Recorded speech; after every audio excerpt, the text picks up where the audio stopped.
Here is a video of the Hardinge HLV-TFB turning, facing, and boring lathe. It has a 5C lever collet closer and a variable speed spindle in 2 speed ranges ranging from 125 RPM to 3000 RPM. He's running the vary speed right now. Quiet spindle. Reverse. And now we're going to run the power feed. Has a variable speed power feed mechanism. Getting the carriage and compound at the same time, or individually, forward and reverse.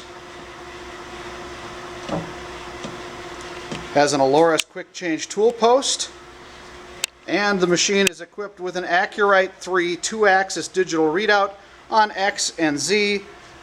The readouts read scales in the 2/10 resolution. Has a cabinet base with collet wheel.